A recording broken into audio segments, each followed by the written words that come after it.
13届全国人大5次会议周五举行首场新闻发布会，由大会发言人张业遂就大会议程和人大工作相关问题回答中外记者提问。60分钟的发布会，张业遂回答了关于人大立法及选举、中美关系等8个问题。全国两会陆续开幕，也让世界开启了观察中国的一扇重要窗口。中国的政策走向和治理之道，能够为完善全球治理提供助力。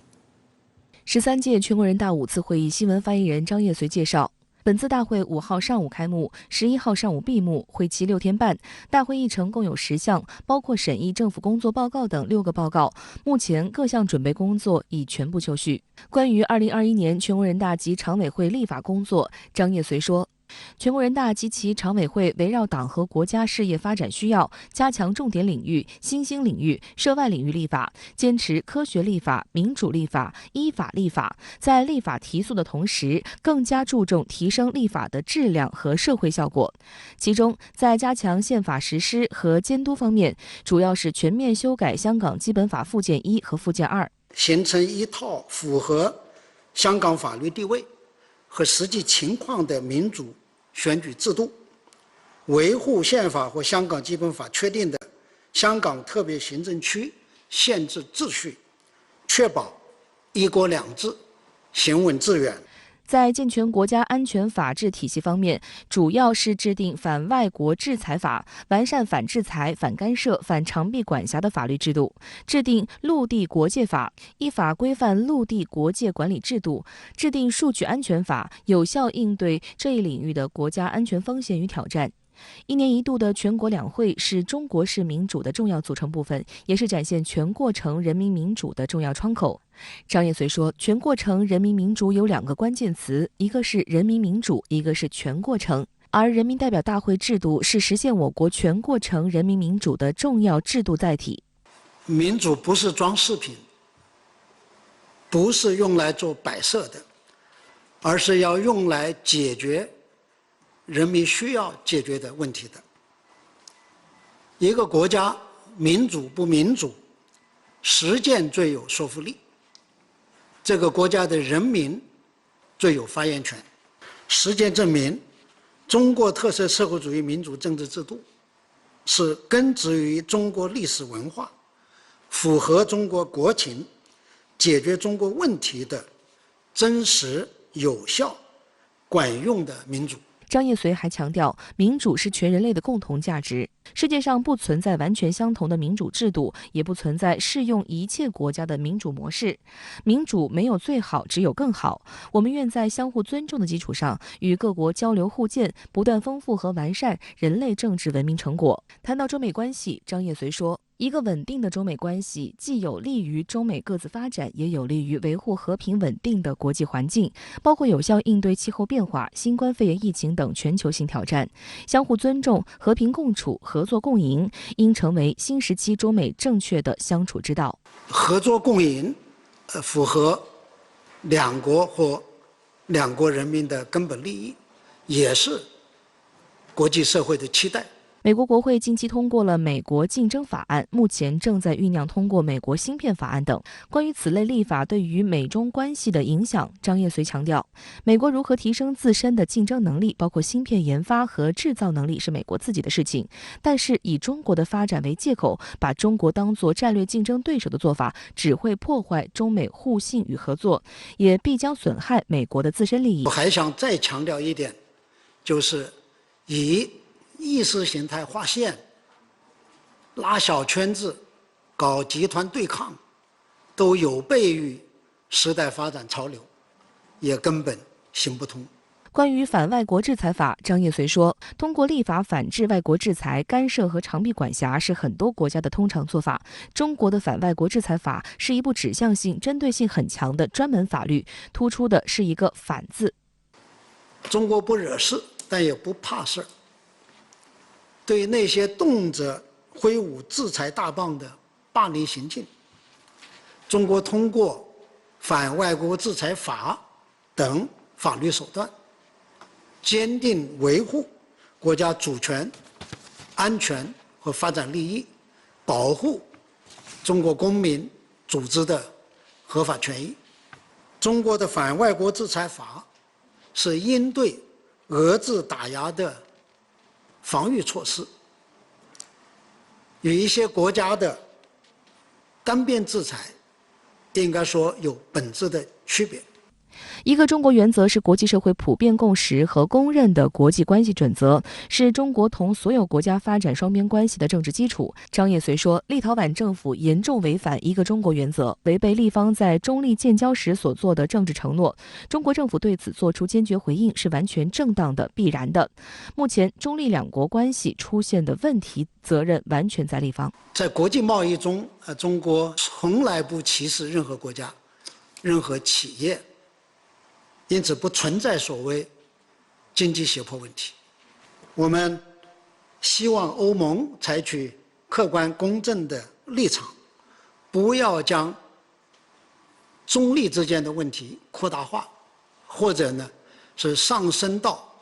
中欧关系的层面。13届全国人大5次会议即将召开，今年的政府工作报告也将随之公布，这事关中国经济发展的任务书和施工图。当前，我国经济韧性强、潜力足、长期向好的基本面没有改变，与此同时，也面临需求收缩、供给冲突、预期转弱三重压力。去年底召开的中央经济工作会议强调，着力稳定宏观经济大盘。两会上将如何设定经济社会发展的主要预期目标，稳定经济大盘，还将出台哪些政策举措备受外界关注和期待。我觉得呢，首先还是一个稳字啊，首先要规划今年怎么，一是稳住疫情，二是稳住宏观经济的大盘啊，为党的20大召开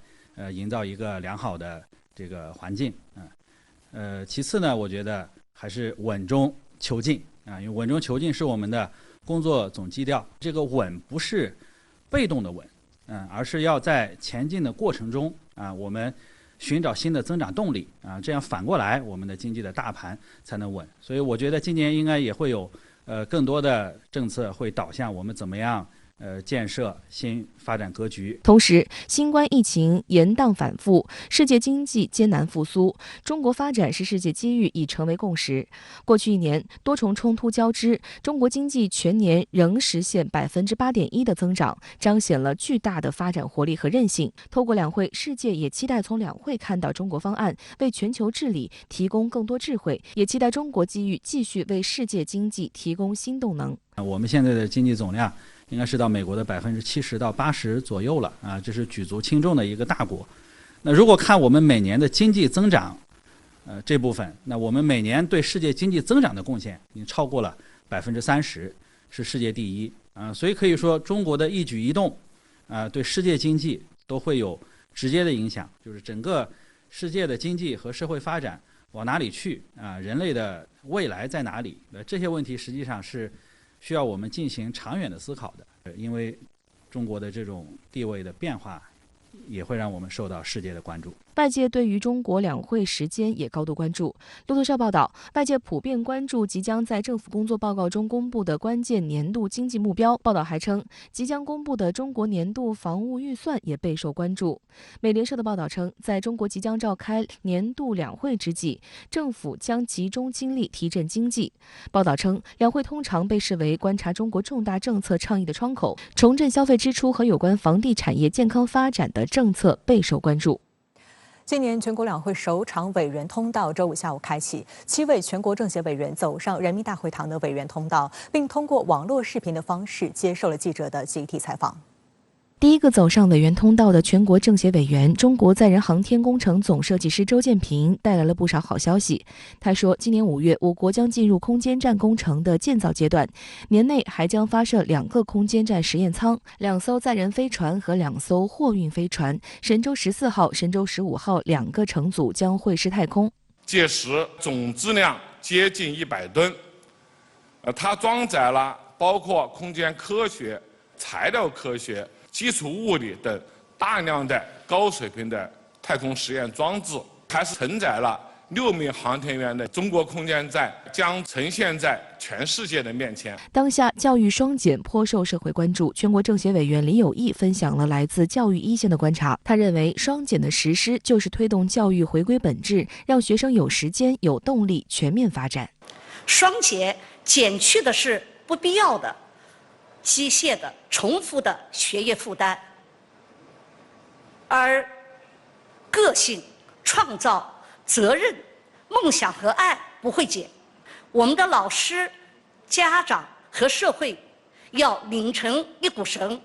共同帮助我们学生去开发自己，成就自己。在周五的委员通道上，全国政协委员吴昊、刘明忠、沈景、李迎新也分别就疫情防控、装备制造业的高质量发展、冬奥场馆的赛后利用、巡回审判工作等问题回答了记者的提问。建设粤港澳大湾区和支持深圳建设中国特色社会主义先行示范区，是习近平总书记亲自谋划、亲自部署、亲自推动的重大国家战略。过去1年，深圳统筹做好疫情防控和经济社会发展，利好叠加的双区驱动效应逐渐释放。在京出席全国两会的人大代表、政协委员们纷纷为深圳经济社会高质量发展取得的成就点赞。过去的1年，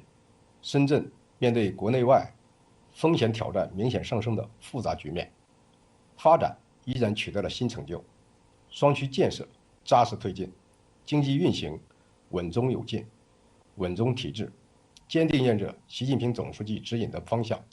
奋勇前进，跑出了社会主义现代化建设的深圳加速度。新的赶考之路上，深圳如何抢抓黄金发展期，跑出加速度，取得突破性进展、标志性成果，为全国发展大局做出新的更大贡献？代表委员们纷纷积极建言献策。中央经济工作会议就提出，适度超前开展基础设施投资。我建议要用全局化、系统化、市场化的思维，统筹布局，科学规划，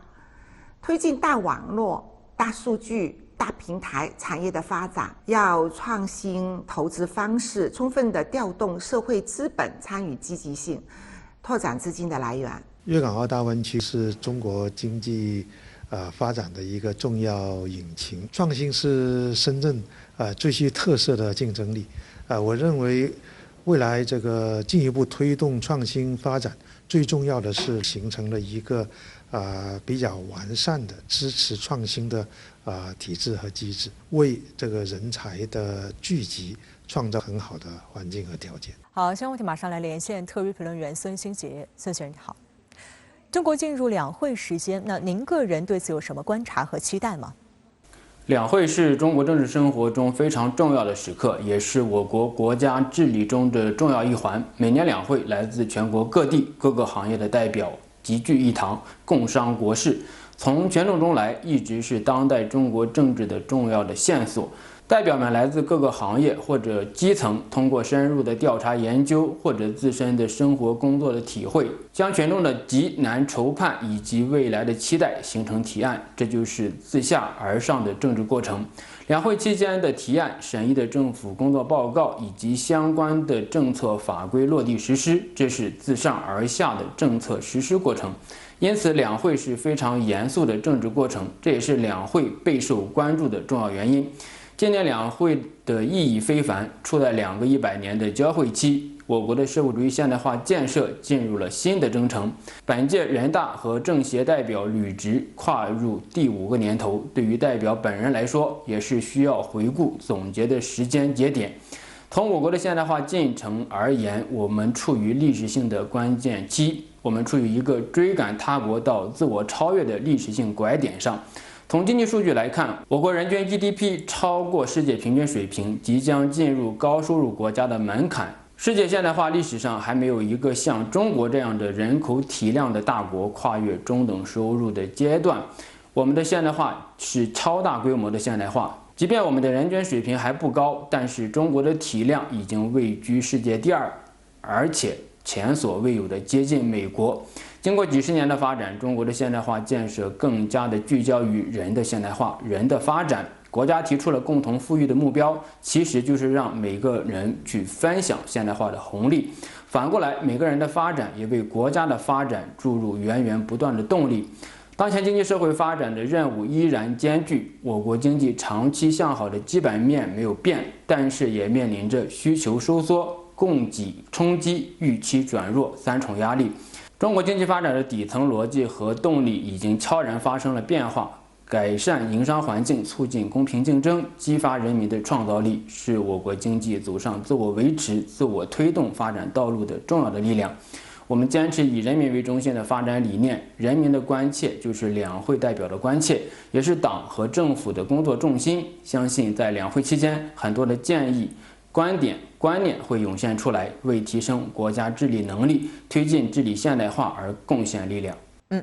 每年两会也成为外部世界观察大国走向的一个重要窗口。那您对此有何观察呢？中国已经深深地融入世界之中，中国的发展是世界发展的一部分，中国市场也是世界市场。去年，中国吸收外资创造历史新高，首次突破1万亿人民币，这是近10年来首次实现2位数的增长。这一数据也说明了中国市场依然是最具有吸引力的市场之一。在新冠疫情以及保护主义的阴云之下，中国依然是世界经济增长的发动机、稳定器。如果中国的营商环境不好，增长前景不妙的话，怎么能够吸引这么大的外资规模呢？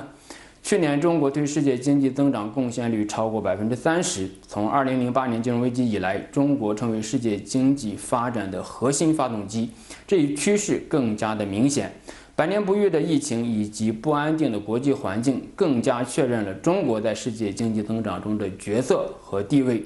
中国的发展与世界经济形成了共振，中国的发展是在开放条件下取得的。开放包容不仅使中国市场具有吸引力，本身也是中国发展的动力。统筹国内和国外2个市场，推进双循环发展格局。世界经济体系中不仅有了更多的中国元素、中国动能，而且有了更多的中国理念和设想。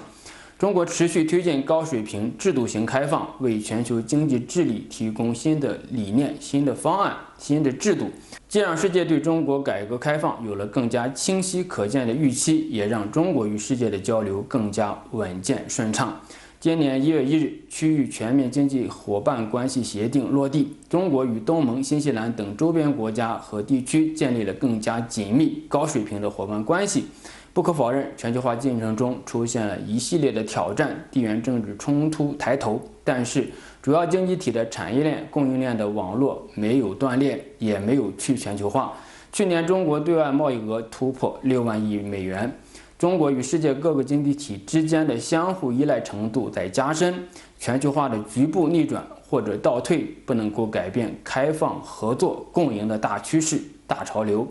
外界对中国的关注不仅是中国对外开放的政策，也包括中国的财政、货币政策等等。原因很简单，世界经济中出现了越来越明显的中国周期，中国政策调整或者变化也会影响到世界。这本身就是中国国际影响力的重要体现，当然也需要我们以更开放的视野去看待和推动中国与世界的良性互动。好，谢谢孙兴杰先生在线和我们分享您的观点，谢谢。香港第5波疫情严峻，为阻断病毒传播，对确诊病人进行及时救治，降低重症率，中央成立的内地支援香港抗疫工作专班特设隔离检疫设施建设组，调动各种资源，以战时状态加快建设一批方舱医院、应急医院和社区隔离治疗设施。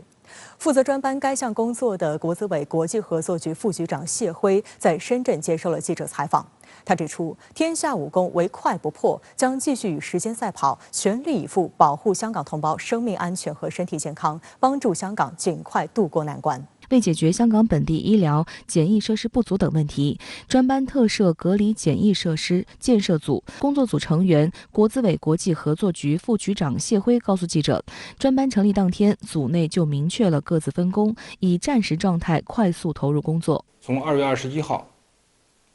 特区政府提出来，几个建设方舱医院的地块，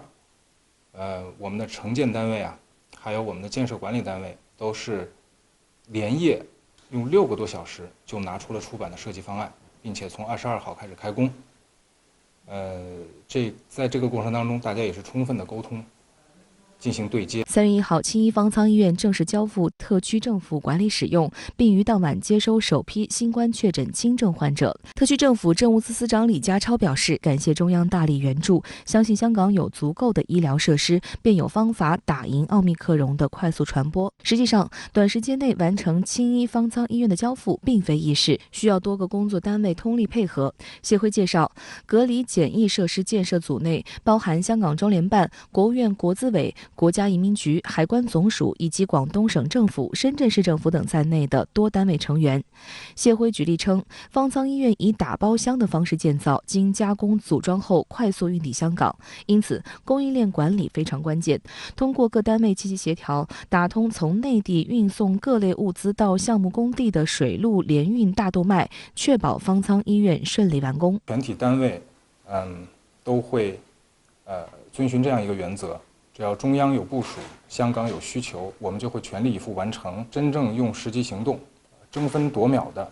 为香港的同胞们带去这些方舱医院隔离设施，为他们筑起免疫屏障。青衣方舱医院交付后，接下来还有5个地块的方舱医院将在未来2到3周之内完成施工并交付。其中，前新田购物城市方舱医院项目整体进度达到75%，预计3月8号完工；元朗潭尾项目整体进度35%，洪水桥项目整体进度44%，预计3月15号完工；港珠澳大桥人工岛项目整体进度39%，汾岭马士路项目整体进度32%。另外，竹篙湾项目整体进度6.6%，启德项目整体进度7.3%。建成后，5个方舱医院预计将提供约1.6万张床位。竹篙湾、启德社区隔离治疗设施建设工作稳步实施，约60天后提供首批1000个单位，后续每20天分批交付2000个单位，全部建成后将提供9500个隔离单位，约2万张床位。为了保质保量，完成原港设施建设，有关中央企业也主动发挥自身优势，形成强大合力，全力配合中央原港项目建设。很多这个企业，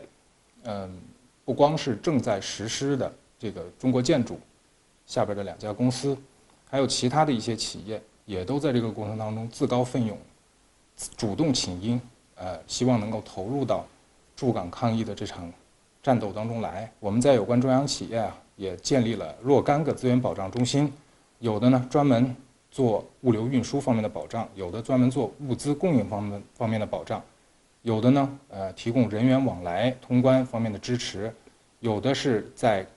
原材料，比如说钢材等供货方面，有的呢在为项目工地上的工人提供专属的核酸检测，以提高他们的工作效率。协会指出，隔离检疫设施建设组和承建商建设方舱医院时，不断与香港特区政府沟通，因应香港市民需求，不断完善和人性化隔离单位。例如，将设有双层床，满足人数较多的家庭入住等，设计符合隔离标准。在这个过程当中，我真的感觉到这个特区政府的这些朋友们非常的努力，非常的敬业。因为经常我会看到他们在深夜还在工作。比如说，我有一位这个特区政府的朋友，他参与财政方面的工作，制定这一次抗疫的预算。有一次我就问他，你们的工作会不会很辛苦？这一次抗疫是不是还要额外的支出很多的资金？他给我的回答非常短促，但是非常有力。钱可以再赚，命不可复生。我当时看到这几个字之后，我就觉得我们已经在同一个频道上。这一场战争，只要我们双方这个内地与香港同心协力，一定会赢得最终的胜利。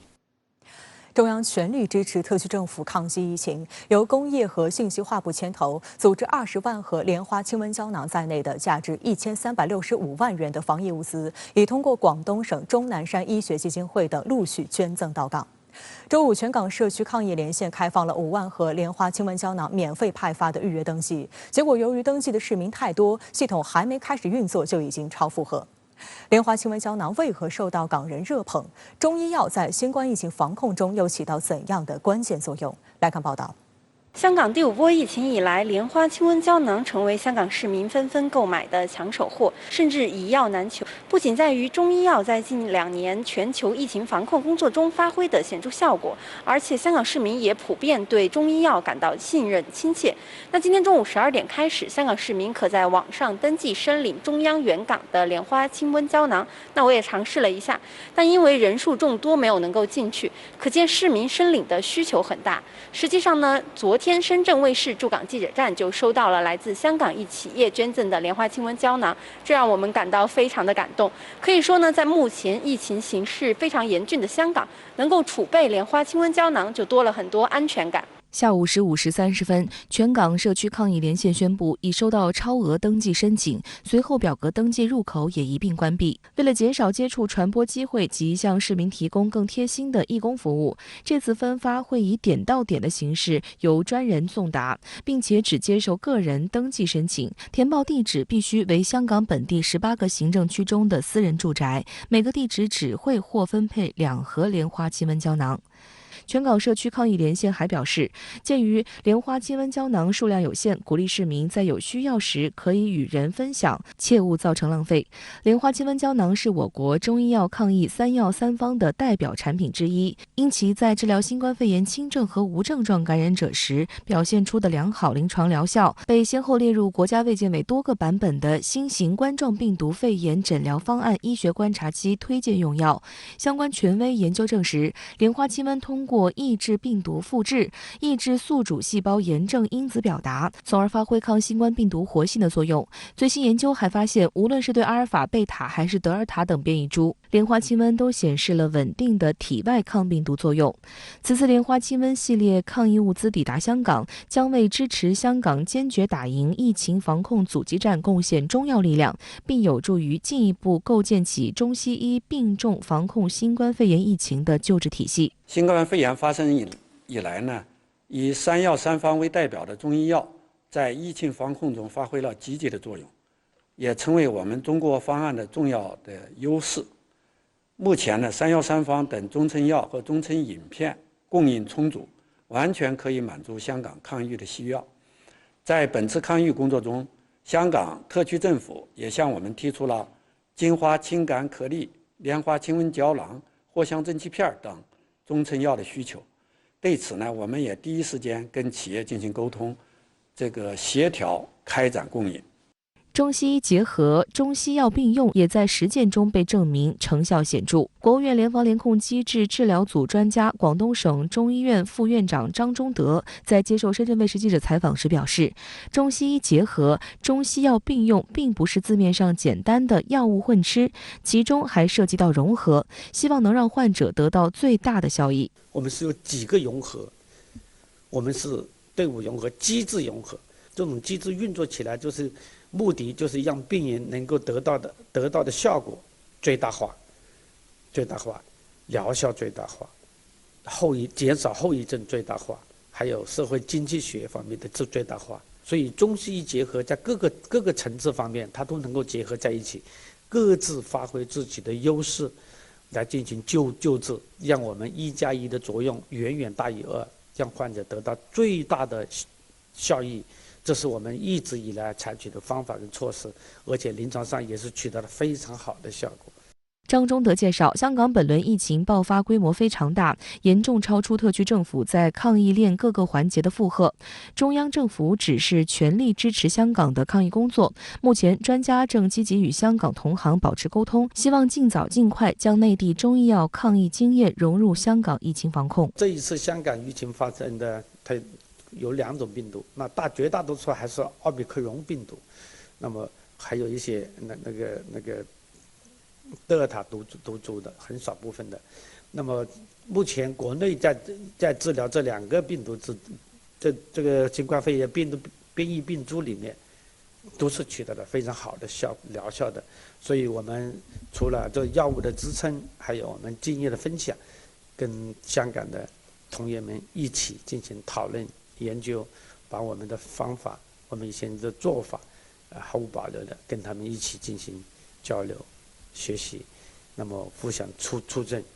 张忠德指出，香港本轮疫情涉及到的高龄患者也比较多，救治起来有相当大的困难。他希望有内地的经验作为支撑，中西医结合方案能尽早落地香港。事实上，为了应对香港第5波新冠肺炎疫情，中央各部门和内地兄弟省份全力协调支援，保障香港物资供给渠道畅通，助力援港抗疫工作。刚刚抵达北京参加全国两会的港区代表委员表示，中央急香港同胞之所急，适时调配医护人员，有力统筹防疫物资，全力保障香港民生物资供应。中央的关怀和支持是香港战胜疫情的最大底气。近日，美国总统拜登派遣的跨党派代表团和美国前国务卿蓬佩奥先后窜访台湾。蔡英文当局充分暴露以美谋独本性，还给被称为史上最烂国务卿的蓬佩奥颁发了所谓勋章。外交部国台办接连提出严厉警告。此外，岛内有民调显示，超过60%民众认为美政客来台只是为了卖军火和个人算计。民进党如果一味押宝美国而一条道走到黑，只会给岛内民众带来危险。蓬佩奥周五在台北发表演讲时妄称，美国应立即采取措施对台湾予以所谓承认。对此，外交部发言人汪文斌周五直言，蓬佩奥的狂言妄语不可能得逞。蓬佩奥是一个信誉破产的前政客，这样一个人的狂言妄语是不可能得逞的。此前一天，蓬佩奥还在其个人社交媒体账号上发表涉台错误言论。国台办周五对此发出严厉批驳，指蓬佩奥讲的这一套谬论是民进党当局一贯炒作的陈词滥调，完全是一派胡言。一个公开吹嘘自己善于撒谎、欺骗、偷盗，还以此为荣的人，讲出这样的话来并不奇怪，只不过又进一步暴露了他的本性和险恶用心。实际上，此次窜访台湾，现任1年多的蓬佩奥心里打了不少小九九。一方面，权欲熏心的蓬佩奥从未放弃总统梦。过去1年，他忙着成立智库，拉拢资源，但政治影响力大不如前。在美国中期选举之年，蓬佩奥欲通过窜访台湾这一动作强刷存在感，争取美国国内反华势力支持，扩大自身影响力。另一方面，自去年1月被中国大陆制裁以来，蓬佩奥的日子并不好过。他迫切希望抓住民进党这个冤大头大赚一笔，利用窜访机会捞一笔外快。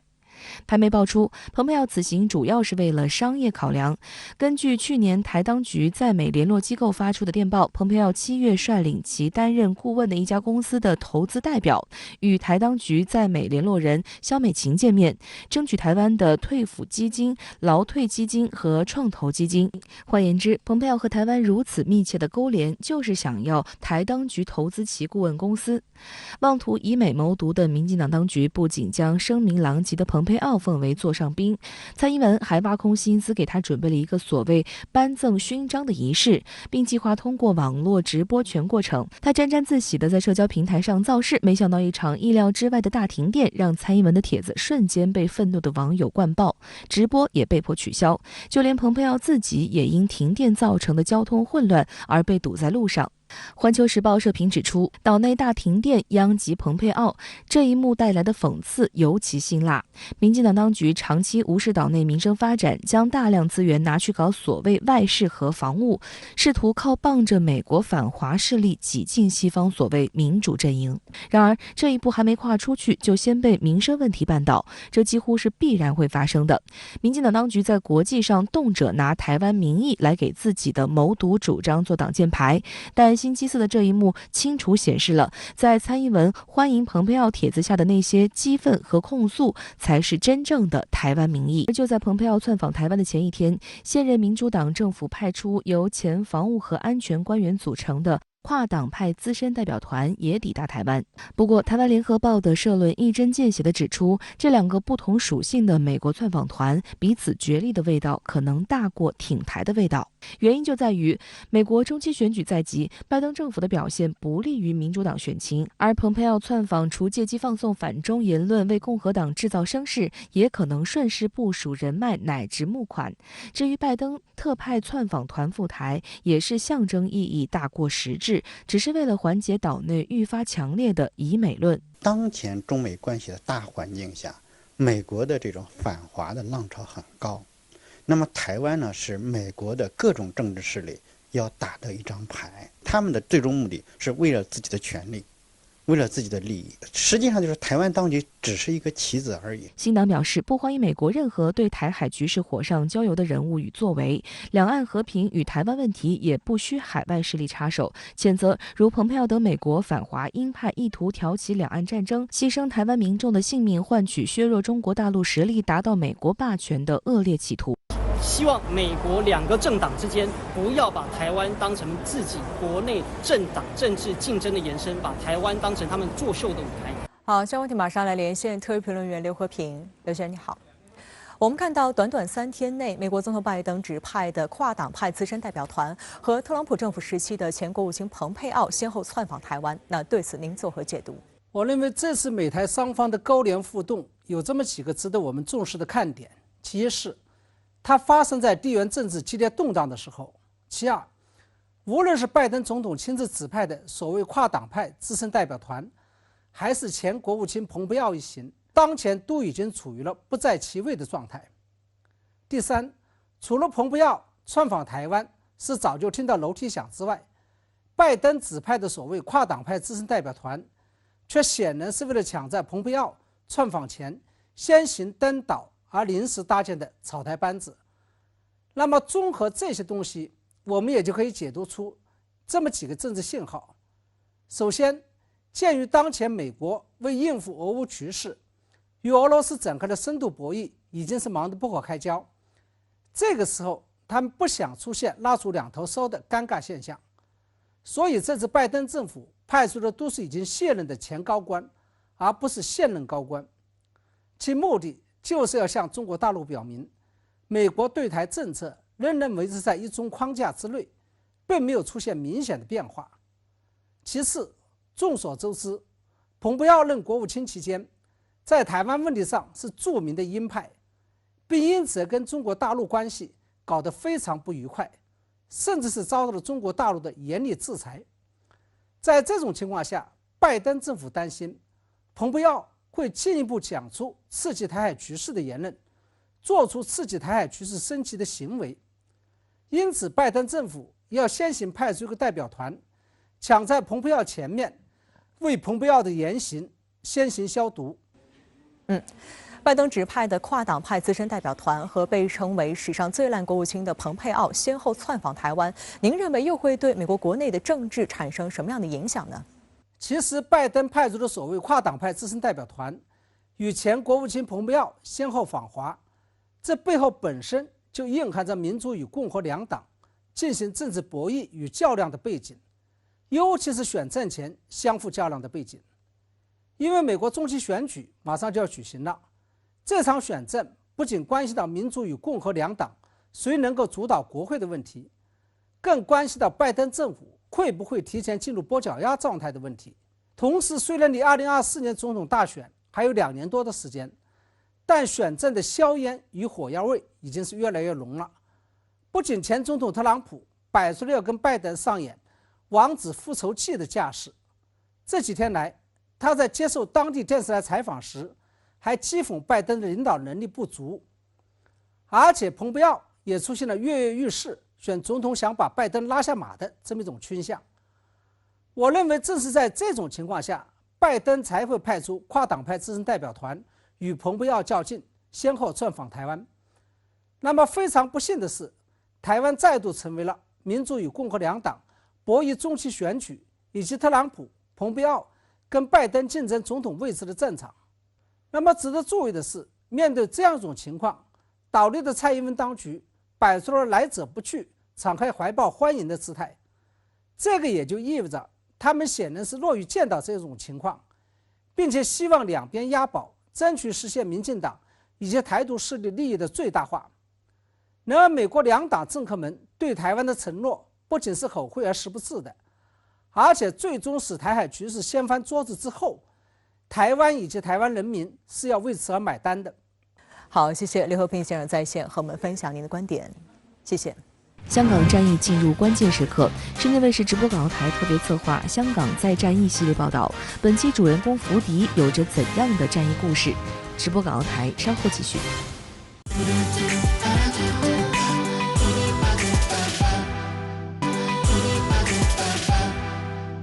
欢迎回来。香港战役进入关键时刻，深圳卫视直播港澳台特别策划《香港再战役》系列报道。本期的主人公傅迪在香港创立了一家私人诊所。自新冠疫情发生以来，他的诊所已累计为超1000名香港市民接种疫苗。他也通过我们的镜头呼吁更多香港市民尽早接种疫苗，共同抗击疫情。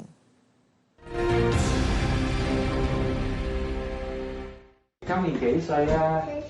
？4歲啊 ？OK， 好啊，叫我傅哥哥得㗎啦。鏡頭前這位正在耐心與小朋友溝通的醫生，就是本期《香港再戰役》的主人公傅迪。10幾歲時，他從內地前往香港讀書，之後留在香港工作創業，目前開辦了一家私人診所。好快啫，深呼吸啦 ，OK， 好啦，完成啦。非常好，痛唔痛啊？痛少少啫，係咪啊？着埋衫啦，同埋打針個位置要撳1分鐘到啦，防止佢有啲流血。係咪同埋出面觀察10分鐘左右？應該就冇乜嘢嘅。咁佢如果出現啲紅腫啊，開始有啲唇腫啊，或者其他敏感反應就即刻出聲，應該都冇有。在去年10月的一條朋友圈中，傅迪這樣寫道：長者因為缺乏獲取信息的渠道，而導致疫苗接種率偏低。那我們一幫醫生義工就1對1逐個解答，直到大家放心為止。雖然費時費力又見效慢，但這就是最有效的辦法。這個世界上的捷徑，通常就是不要尋找捷徑，繼續加油。而自香港第5波疫情以來，傅迪就將診所的重點放在為市民接種新冠疫苗上。目前，診所每天能為超100人次的市民接種，年齡最小3歲，最大90多歲。接種新冠疫苗呢，可以非常有效的降低重症和這個死亡率啊，也能夠從社會的角度來講呢，大幅的降低對於醫療資源的使用啊，對於我們平穩的度過第5波疫情呢，是非常非常重要的。所以呢，